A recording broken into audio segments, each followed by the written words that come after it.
بسم اللہ والحمد للہ والصلاة والسلام علی رسول اللہ اما بعد قال اللہ سبحانہ وتعالی فی کلامہ المجید اعوذ باللہ من الشیطان الرجیم بسم اللہ الرحمن الرحیم یا ایہا الناس اتقوا ربکم ان زلزلۃ الساعۃ شیء عظیم۔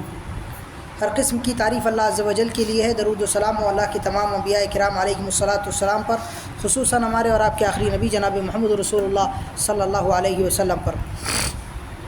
میرے بھائیوں، بزرگوں اور دوستوں، خلاصہ تفسیر کے لیے آج ہمارے سامنے سورۃ الحج ہے۔ یہ سورۃ الحج بڑی عظمت والی اور فضیلت والی صورت ہے۔ اللہ رب العالمین نے اس صورت کو بہت سارے میزات سے نوازا ہے۔ سورہ حج کا ایک امتیاز یہ ہے کہ اللہ رب العالمین نے قرآن کریم کے اندر، پورے قرآن کریم میں یہ ایک واحد ایسی صورت ہے جسے اللہ رب العالمین نے ارکان اسلام میں سے ایک رکن کے نام سے موسوم کیا ہے، وہ ہے حج۔ اس کے علاوہ آپ قرآن کریم کی دیگر صورتوں کو آپ دیکھ لیں، آپ کو کسی صورت کا نام ارکان اسلام میں سے کسی رکن پر رکھا ہوا نظر نہیں آئے گا۔ اب ممکن ہے آپ یہ کہہ سکتے ہیں کہ سورۃ الفاتحہ کو اللہ رب العالمین نے الصلاۃ کے نام سے موسوم کیا ہے، لیکن وہ نام مشہور نہیں ہے، غیر مشہور ہے۔ مشہور کے ناحیے سے دیکھا جائے تو اللہ رب العالمین نے صرف سورۃ الحج ایسی صورت ہے جس کو ارکان اسلام میں سے ایک رکن کے نام سے اللہ رب العالمین نے موسوم فرمایا ہے۔ اور میرے بھائیوں، بزرگوں اور دوستوں، یہ صورت ایسی ہے جس میں اللہ رب العالمین نے قرآن کریم کے اندر سب سے زیادہ مرتبہ یا ایھا الناس یا ایھا الناس یا ایھا الناس کہہ کر لوگوں کو مخاطب کیا ہے۔ چنانچہ 4 مرتبہ تقریباً اللہ رب العالمین نے اس صورت کے اندر لوگوں کو یا ایھا الناس کہہ کر خطاب فرمایا ہے۔ اور آپ یہ چیز نوٹ کریں کہ چونکہ یہ سورۃ الحج ہے اور حج سے متعلق تقریباً تمام احکامات کے اندر سوائے چند احکامات کے اللہ رب العالمین نے ہمیشہ یا ایھا الناس کا صیغہ استعمال فرمایا ہے۔ دیگر ارکان کے لیے، دیگر عبادتوں کے لیے اللہ رب العالمین نے یا ایھا الناس کا صیغہ نہیں استعمال فرمایا، لیکن آپ حج کے لیے عام طور پہ یہ چیز نوٹ کریں گے۔ جیسے آپ حج کے سلسلے میں آپ دیکھیں، اللہ رب العالمین فرماتا ہے وَلِلَّهِ عَلَى النَّاسِ حِجُّ الْبَيْتِ مَنِ اسْتَطَاعَ إِلَيْهِ سَبِيلًا وَمَنْ كَفَرَ فَإِنَّ اللَّهَ غَنِيٌّ عَنِ الْعَالَمِينَ۔ تو یہاں پر بھی اللہ رب العالمین نے لفظ ناز استعمال فرمایا۔ ایسے ہی سورۃ الحج کے اندر اللہ فرماتا ہے وَأَذِّن فِي النَّاسِ بِالْحَجِّ يَأْتُوكَ رِجَالًا وَعَلَى كُلِّ ضَامِرٍ يَأْتِينَ مِنْ كُلِّ فَجٍّ عَمِيقٍ۔ یہاں پر بھی اللہ رب العالمین نے لفظ ناز استعمال فرمایا ہے۔ ایسے ہی وَالْمَسْجِدِ الْحَرَامِ الَّذِي جَعَلْنَاهُ لِلنَّاسِ سَوَاءً الْعَاكِفُ فِيهِ وَالْبَادِ۔ یہاں پر بھی اللہ رب العالمین نے مسجد حرام کا جب ذکر فرمایا تو اس میں بھی اللہ رب العالمین نے لفظ ناس استعمال فرمایا۔ تو سورۃ الحج وہ سورت ہے جس میں اللہ رب العالمین نے یا ایھا الناس کے خطاب سے عام طور پہ بہت زیادہ لوگوں کو مخاطب کیا ہے۔ اس کے علاوہ سورۃ الحج کو آپ اگر یعنی مطلع کے ناحیے سے اور مقطع کے ناحیے سے دیکھیں، مطلع مطلب بدایت السورہ اور مقطع مطلب نہایت السورہ، آپ مطلع کے ناحیے سے اور مقطع کے ناحیے سے دیکھیں تو بھی اس کے اندر بہت زیادہ تناغم ہے، بہت زیادہ تناسب ہے ایک دوسرے سے۔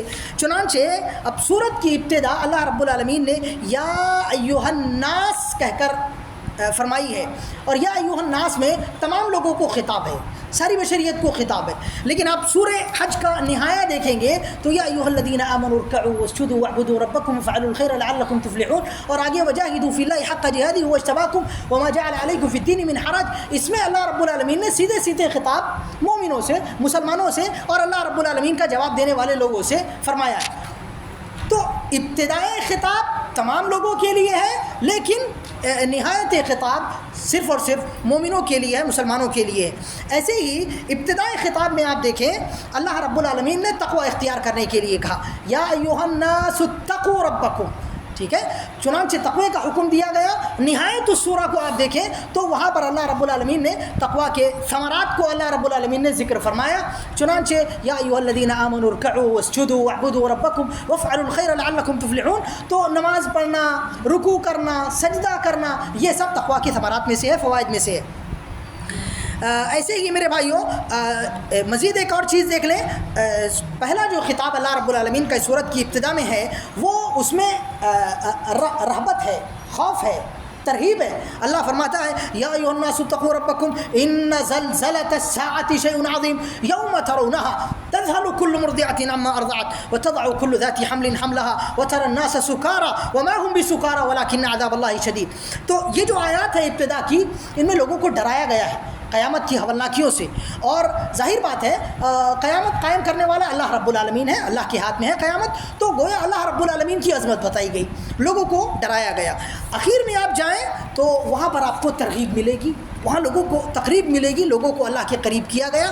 چنانچہ وہاں پہ کہا گیا واعتصموا باللہ، اللہ رب العالمین کا اعتصام کرو.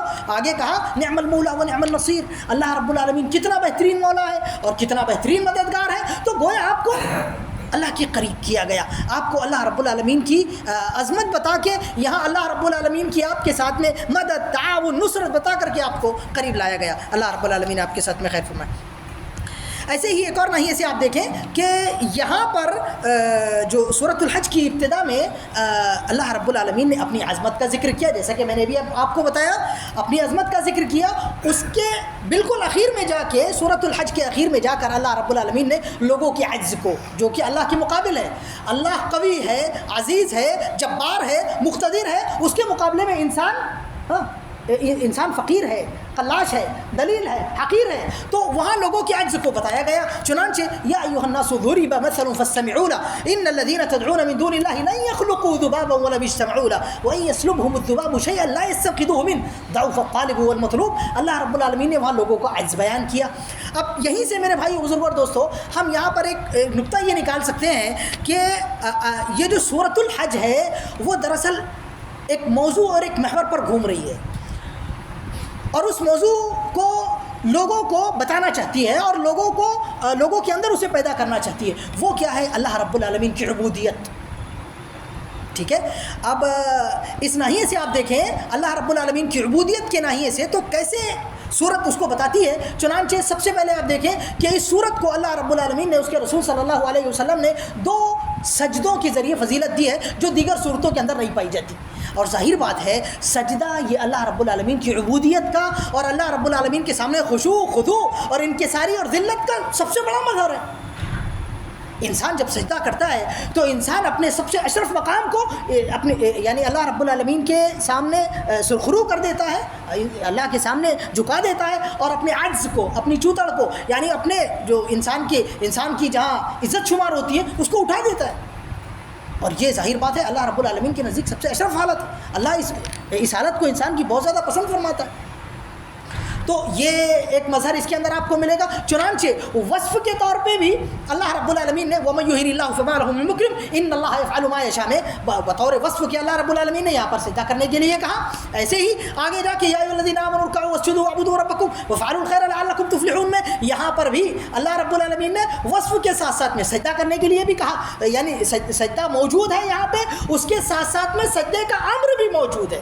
وَاسْجُدُوا وَارْكَعُوا وَاسْجُدُوا ہے نا، یہاں امر بھی موجود ہے. ساتھ ہی ساتھ میرے بھائیوں یہاں پر آپ یہ بھی دیکھیں کہ سورۃ الحج کے اندر اللہ رب العالمین نے بہت ساری اشیاء اور بہت ساری مخلوقات کی عبودیت کی اقسام بھی بتائی ہے. چنانچہ جو پیڑ ہے، پودے ہیں، چرند ہے، پرند ہے، ان کی عبودیت کو اللہ رب العالمین نے بتایا. اللہ فرماتا ہے الم تر ان اللہ یسجد له من فی السماوات ومن فی الارض والشمس والقمر والنجوم والجبال والشجر والدواب وكثير من الناس وكثير حق عليه العذاب ومن يهن الله فما له من مكرم ان اللہ يفعل ما يشاء. تو اللہ رب العالمین نے بتایا کہ سورج، چاند، پیڑ پودے، چرند پرند، جبال، پہاڑ، یہ ساری کی ساری چیزیں اللہ رب العالمین کے لیے سجدہ کر رہی ہیں. اور بہت سارے اللہ رب العالمین کے بندے ایسے وہ بھی اللہ رب العالمین کے لیے سجدہ کر رہے ہیں. تو یہ جو مخلوقات کا اللہ رب العالمین کے لیے خشوع اور خضوع ہے اور اللہ رب العالمین کے اوامر کے لیے استقامت ہے، یہ دراصل ان کی عبادت ہے، ان کی عبودیت ہے. اور مسلمانوں کی عبودیت کو اللہ رب العالمین نے یہاں پر بتایا. اللہ سورہ حج کے اندر فرماتا ہے وَبَشِّرِ الْمُخْبِتِينَ الَّذِينَ إِذَا ذُكِرَ اللَّهُ وَجِلَتْ قُلُوبُهُمْ وَالصَّابِرِينَ عَلَى مَا أَصَابَهُمْ وَالْمُقِيمِ الصَّلَاةِ وَمِمَّا رَزَقْنَاهُمْ يُنْفِقُونَ. تو اللہ رب العالمین نے فرمایا جو اللہ کے لیے ذلیل ہے، حقیر ہے، اللہ کے لیے تواضع اختیار کرنے والے بندے ہیں، ان کو بشارت سنا دیجیے.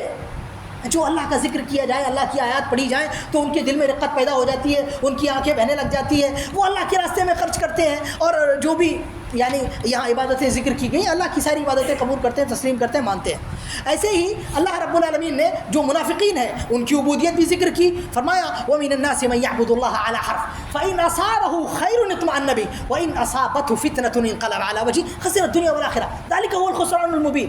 اللہ رب العالمین نے کہا یہ جو منافقین ہیں ان کی عبودیت یہ ہے کہ یہ شک کی بنیاد پہ اللہ رب العالمین کی عبادت کرتے ہیں.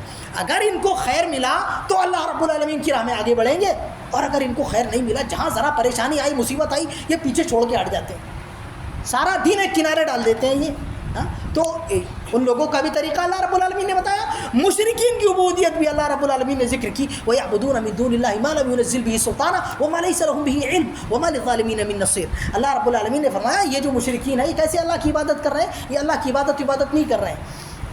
یہ انہیں لگ رہا ہے کہ یہ اللہ کی عبادت کر رہے ہیں، لیکن یہ بغیر حجت کے، بغیر برہان کے، بغیر سلطان کے یہ اللہ رب العالمین کی عبادت کر رہے ہیں. ایسی چیزوں کی عبادت کر رہے ہیں جن کی عبادت کرنے کا اللہ نے کوئی حکم نہیں دیا. اور یہ فی الحقیقت ظالمین ہے، ظلم اکبر، شرک اکبر کے مرتکبین ہیں، اور اللہ رب العالمین ان کا مددگار نہیں ہے. ان کو اللہ رب العالمین بہت ڈینجر عذاب دینے والا ہے. اللہ معاف فرمائے. اور ایک بات بتا کے اپنی بات ختم کر رہا ہوں. یہاں پہ اللہ رب العالمین نے سورۃ الحج ہے، اور اس کی ابتدا اللہ رب العالمین نے عذاب یعنی جو قیامت کا دن ہے اس کی ہولناکی سے ذکر کی ہے. تو اہل علم نے یہاں پر، اب یہ ایک چیپٹر ہے، آپ جتنی عبادتیں ہیں ان عبادتوں کی حکمتیں بتائی گئی ہیں. تو یہاں پر جو قیامت کا دن ذکر کیا گیا ہے اور سورۃ الحج میں ذکر کیا گیا ہے، ابتدا میں ذکر کیا گیا، تو قیامت کے دن میں اور حج میں کیا مناسبتیں ہیں؟ حج کس طرح سے ہم کو قیامت کا دن یاد دلاتا ہے، اللہ رب العالمین نے یہاں پر اس کی طرف ہم کو تنبیہ کی ہے، اور اہل علم نے وہ بتایا ہے. اب دیکھیں جو بندہ حج کرنے کے لیے جاتا ہے تو سب سے پہلے پیسہ جمع کرتا ہے نا، بہت سارا پیسہ جمع کرے گا، اس کے بعد ہی حج کر پائے گا. تو گویا یہاں پہ حج ہم کو یہ درس دے رہا ہے کہ آپ کو آخرت میں اللہ رب العالمین کے پاس میں جانا ہے، نیکیاں جمع کرو. نیکیاں جمع نہیں کرو گے آپ کا اللہ کیا مقصد میں کامیاب نہیں ہو پائیں گے. دوسری چیز، بندہ وہاں جانے سے پہلے معافی مانگتا ہے لوگوں سے، بھائی کسی کی کوئی غلطی ہو گئی ہوگی، کسی کو پریشان کر دیا ہوگا، معاف کرنا. ایسے ہی آخرت میں جانے سے پہلے لوگوں سے معافیاں مانگ لو، معاملات صاف کر لو، آپ کو یہ بھی بتا دیا گیا. ایسے ہی جب بندہ لباس احرام پہننے سے پہلے غسل کرتا ہے تو گویا یہ غسل میت کو دیے جانے والے غسل سے مشابہ ہے، اس کو کفن پہنانے سے پہلے غسل دیا جاتا ہے. ایسے ہی پھر بندہ لباس احرام پہنتا ہے جو کہ کفن کے مشابہ ہے. ایسے ہی بندہ جب میدان عرفات میں جاتا ہے اور وہاں پہ لوگ بہت سارے اکٹھا ہوتے ہیں تو یہ میدان محشر کی یاد دلاتا ہے. اور ساتھ ہی ساتھ آپ دیکھیے مکۃ المکرمہ کا ماحول ایسا ہے کہ وہاں پر بہت زیادہ گرمی پڑتی ہے اور بہت زیادہ پسینہ آتا ہے. تو یہ گویا قیامت کے دن جو گرمی ہونے والی ہے اس گرمی کو، اور قیامت کے دن جو پسینہ ہونے والا ہے اس پسینے کو یاد دلاتا ہے. اور ایسے ہی وہاں پر کھڑا ہونا اللہ کے سامنے، گویا یوم یقوم الناس لرب العالمین، جس دن لوگ اللہ رب العالمین کے سامنے حساب و کتاب کے لیے کھڑے ہوں گے، اس کھڑے ہونے کو یاد دلاتا ہے. ایسی بہت ساری آپ اس کے اندر علتیں اور حکمتیں نکال سکتے ہیں. اللہ رب العالمین ہمارے ساتھ میں خیر فرمائے، اور قرآن کریم سے اللہ رب العالمین ہم سب کو فائدہ اٹھانے کی توفیق عطا فرمائے. اللہ ہمارے گناہوں کو معاف فرمائے. آمین. وآخر دعوانا ان الحمد للہ رب العالمین. والسلام علیکم ورحمۃ اللہ وبرکاتہ.